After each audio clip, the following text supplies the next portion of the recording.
আমার মেজ বোন রেবিনা ও বড় বোন সাথী। তখন তারা দুইজন এক ঘরে থাকত। একদিন রাতের বেলা আমার মেজ বোন রেবিনার হঠাৎ ঘুম ভেঙে গেল এবং সে ওয়াশরুমে যেতে উদ্যত হল।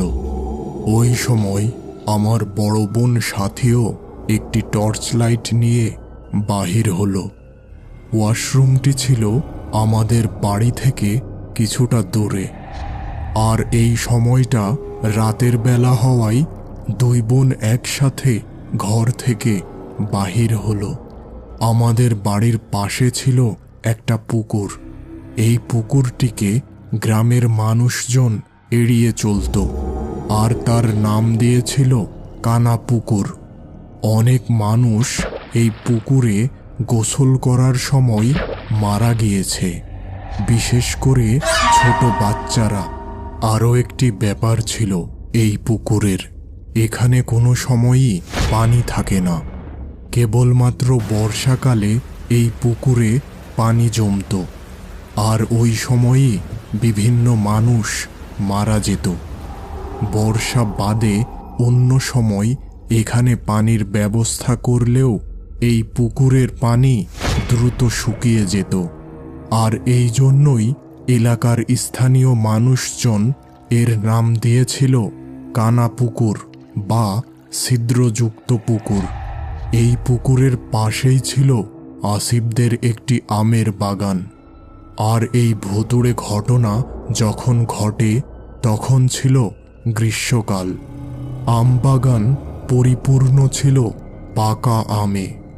ওই সময় প্রতিদিন সকালে আম বাগানে বিভিন্ন মানুষ এসে সেখানে পড়ে থাকা পাকা আম কুড়িয়ে নিয়ে যেত। ওয়াশরুম থেকে বাহির হতেই রেবিনা আপুর চোখ পড়ল ওই আম বাগানের দিকে। এবার তিনি কিছুটা অবাক হলেন।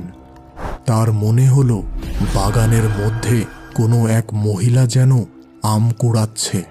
আজকে রাতে যেহেতু বেশ কয়েকবার ঝোড়ো হাওয়া বয়েছিল, যার ফলে হয়তো বাগানের গাছ থেকে বেশ কিছু পাকা আম পড়েছে। এবার রেবিনা আপুর বেশ ইচ্ছা হলো কিছু আম কুড়িয়ে নিয়ে আসে। এবার সে সাথী আপুকে বলল, তুমি রাস্তায় লাইট ধরে থাকো, আমি বাগান থেকে কিছু আম কুড়িয়ে নিয়ে আসি। এই বলে সে ওই বাগানের দিকে রওনা দিল। ওই সময়টা ছিল ফজরের আজানের আগ মুহূর্ত। সেই সময়ও চারিপাশ বেশ অন্ধকার ছিল। বাগানে পৌঁছে ওই মহিলাকে দেখে রেবিনা আপুর মনে হলো ইনি তাদের প্রতিবেশী রুমা আন্টি। কিছু সময় খোঁজাখুঁজি করেও কোনো আম পেল না আপু। এবার সে ওই মহিলার উদ্দেশ্যে বলল, রুমা আন্টি, আমাকে কিছু আম দেও না, আমি একটা আমও পাচ্ছি না। এবার ওই মহিলা কোনো কথা না বলে আপুকে কেবলমাত্র ইশারায় তার কাছে আসতে বললেন। আপু ওই মহিলার দিকে এগোতেই মহিলাটিও বাগানের পাশের বিস্তীর্ণ মাঠের দিকে চলা শুরু করল, আর আপুও তার পিছু পিছু চলতে শুরু করল। এমন সময় ফজরের আজানের ধ্বনি শোনা গেল, আর সাথে সাথে আপুর সামনের মহিলাটি একেবারে অদৃশ্য হয়ে যেন বাতাসে মিশে গেল। আর এই দৃশ্য দেখা মাত্র আপু ওইখানেই অজ্ঞান হয়ে গেল। এদিকে মেজ আপুর অজ্ঞান হওয়ার দৃশ্য দূর থেকে দেখে দ্রুত সাথী আপু ঘরে যেয়ে বাবা ও মাকে ডেকে আনলেন। বাবা দ্রুত যেয়ে রেবিনা আপুকে উদ্ধার করলেন। রেবিনা আপুর জ্ঞান ফিরতেই বাবা তাকে জিজ্ঞাসা করলেন, কিরে, কি হয়েছিল তোর? ওইভাবে হঠাৎ অজ্ঞান হয়ে গেলি? এবার রেবিনা আপু তার সাথে ঘটা সমস্ত কাহিনী জানালেন। ও সেই সাথে রুমা আন্টির হঠাৎ অদৃশ্য হয়ে যাওয়ার কথা জানালেন। বাবা দ্রুত আমার বড় বোনকে ওই রুমা আন্টিকে ডাকতে পাঠালেন।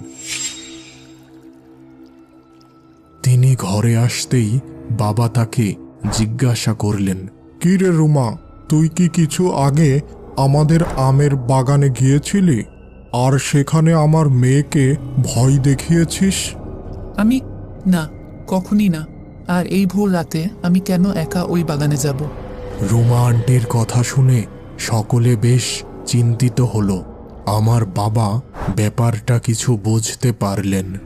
ওই দিনই রেবিনা আপুকে একজন হুজুরের কাছে নিয়ে যাওয়া হলো।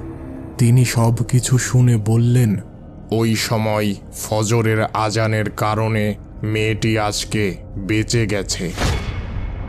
অনেক খারাপ কিছু হতে পারত এই মেয়ের সাথে। সে ছিল কোনো ছলনাময়ী শয়তান আত্মা বা জিন। রাতের বেলা ওই সব পাকা ফলের বাগানে একা একা যেতে হয় না। সেখানে নানা ধরনের শয়তান আত্মা বা জিন ঘোরাফেরা করে। আমি এই মেয়েকে একটি তাবিজ দেব। আশা করি সব কিছু স্বাভাবিক হয়ে যাবে। এই সব শয়তান আত্মা বা জিন সম্পর্কে তখন আমার বোন রেবিনা কিছুই জানতো না। এই ঘটনার পর সে গ্রামের বয়স্ক মানুষদের কাছ থেকে এই সব শয়তান জিন সম্পর্কে অনেক কিছু জানতে পারে। এরপর থেকে রেবিনা আপু আর কোনোদিন ভোরবেলা ওই আম বাগানে যায়নি। এমনকি তিনি তার বান্ধবীদের রাতের বেলা ফলের বাগানে ফল কুড়াতে যেতে বারণ করতেন। তিনি সব সময় চেষ্টা করতেন তার সাথে ওই রাতে যা কিছু ঘটেছে তা যেন আর কারো সাথে না ঘটে।